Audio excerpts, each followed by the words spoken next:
Karibuni sana, and I want to tell you, you're truly blessed, and you are in God's plan. You kids, mnanielewa? You are in God's perfect plan, and therefore you should be proud that you are a Kenyan, you live in this country, you have a children's home, you have people looking after you, and we will go after all the other children. I am very confident that under the new laws, we will continuously look after our children so that there are no children out there in the streets, there are no children who are suffering, that all our children are looked after. And look at these innocent guys, you know? Very innocent people, you know, they are doing their thing. They don't even know that there is a president around. They are not bothered. They are not even bothered, you know? This is really something, you know? And this is the innocence of these kids. You know, anybody who takes it out on them would really be committing an injustice to these little children. So, and Jesus taught us, he said, let the young children come to me. You know, so it should be the case for every parent. Let the children, let the small children come to us as parents, as Kenyans, as people who God has blessed us, so that we can look after them and we can build a stronger nation, a stronger society, build stronger families, and build a stronger country as Kenyans. Asanteni sana kwa kupata nafasi ya kunitembelea. Niliuliza viongozi wa hapa jana ama ni juzi ya kwamba tupate nafasi hii fupi tukuje tugawane baraka ya Christmas pamoja na nyinyi. Asanteni sana kwa kuja.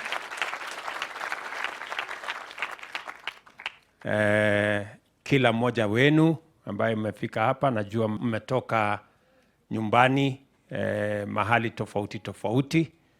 Mnakaribishwa hapa leo na mnakaribishwa hapa tena, Mungu akitupatia nafasi ingine.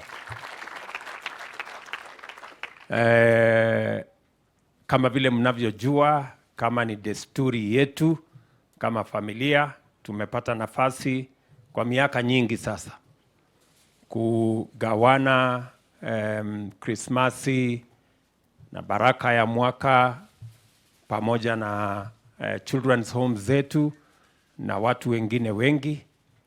Na siku ya leo ni siku hiyo moja ambaye tunasherehekea kila mwaka. Mumekuja kule Sugoi wakati mwingine, mumekuja nyumbani hapa Eldoret wakati mwingine.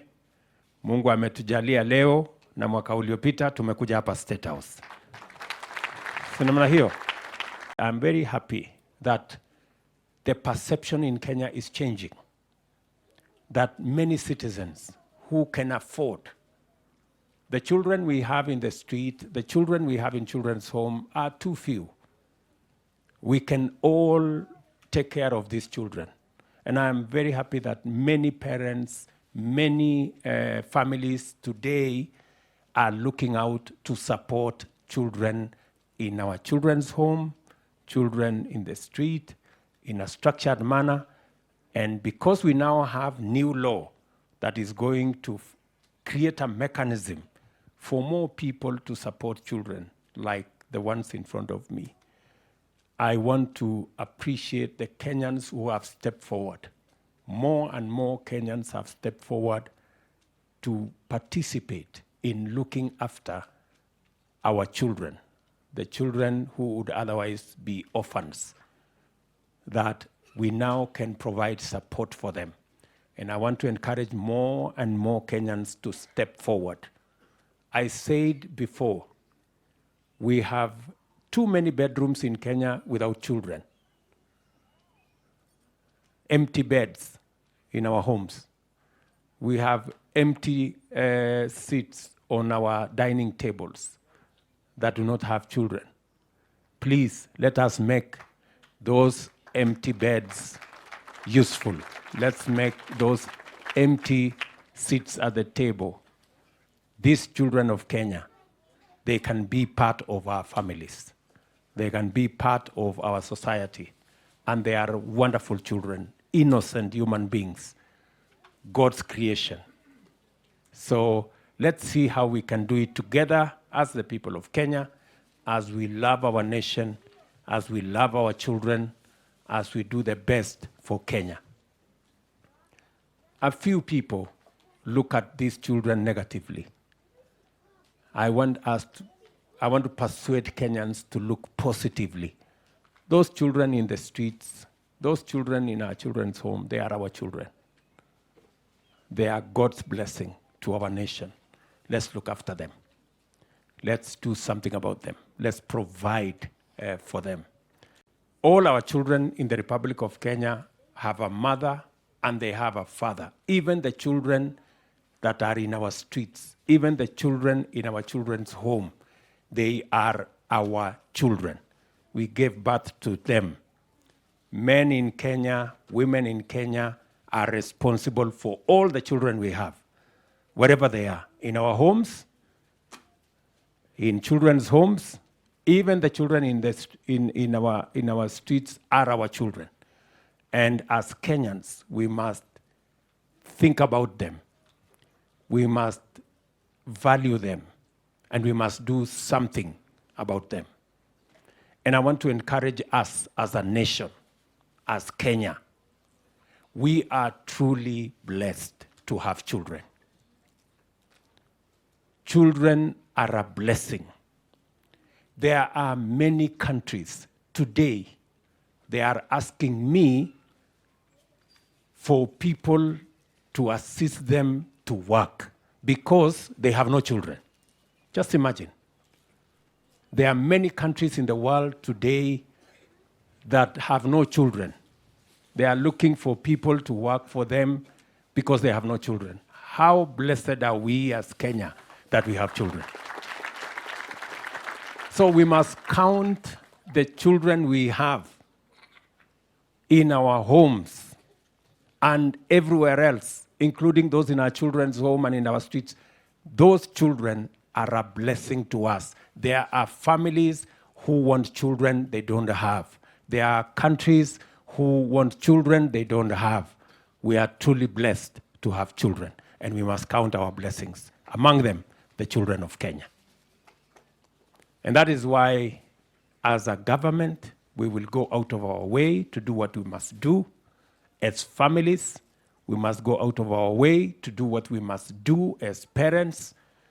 And even those of us who have bigger hearts and they look after children who are not necessarily their children by birth, they too, I appreciate you as a nation. We appreciate you for doing and going the extra mile to make sure that the children who otherwise would not get help have help.